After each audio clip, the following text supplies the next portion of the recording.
Hello there, mossy people. It's Reverend Beth Walker here. I'm here with my friend Wynn. Wave, Wynn!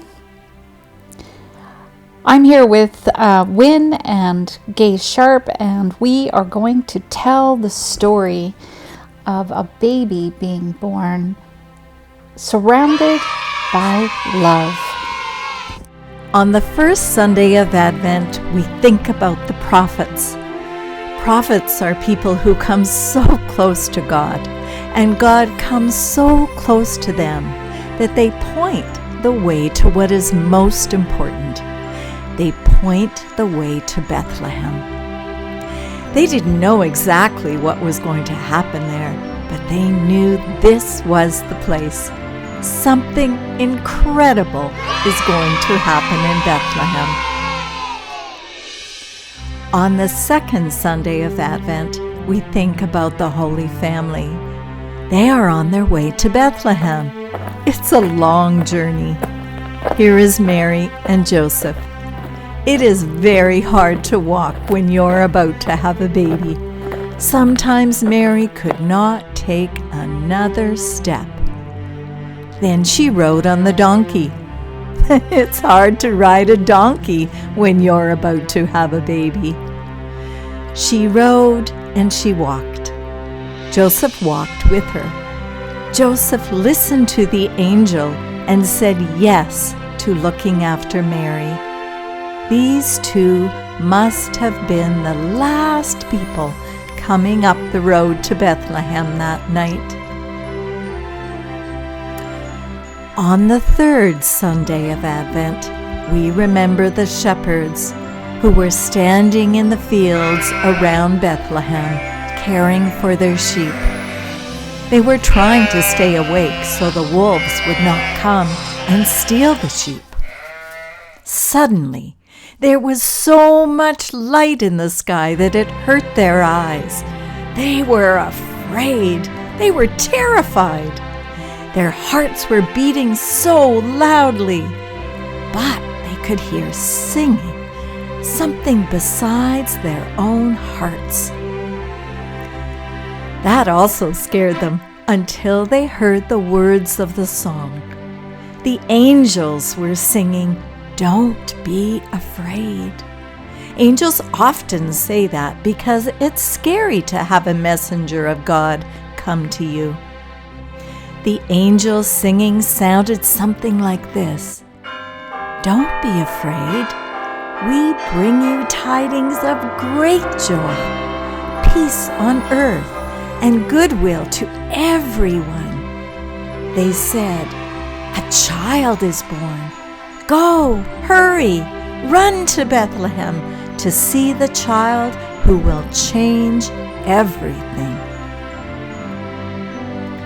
On the fourth Sunday of Advent, we remember the kings, the Magi, the wise ones. They came from far in the east, and they were so wise that people thought they were magic. We get our word magic from the name they were called in their own language. The Magi knew the most about stars. They knew where each star was supposed to be at each time of the year, so they could tell people when it was time to plant their crops or take a trip on the ocean or cross the high mountain passes when the snow wasn't too deep. Then they saw a wild star. It was not on any of their star maps. It went where it wanted to go. It did not stay put. They decided to follow the wild star to see where it was going and what it wanted to show them. They followed the star all the way to Bethlehem. But when they came from so far away, they got there long after the baby was born. They are always late, it seems. Every year they are late. They usually don't arrive until January the 6th, but we remember them anyways because, like us, they too are on their way to Bethlehem. When you come close to the mystery of Christmas, everything changes. It becomes the color of blue. Blue for Mother Mary and blue for pure celebration. This is when the baby is born, the one we have been waiting for. Emmanuel was his name, a name meaning God is with us. Here is the Christ child. Here is Emmanuel, the mystery of Christmas. It is time to light the Christ candle. Let's take a few moments and enjoy its light.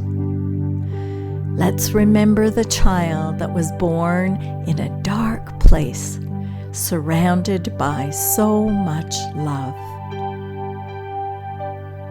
Now, watch. Wynne is going to change the light.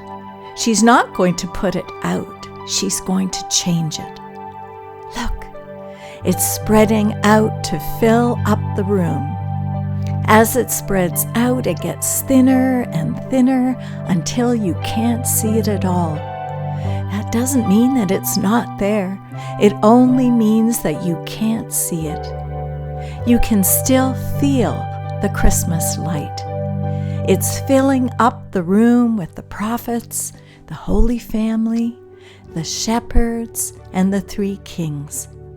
Anywhere you go, you can come close to them.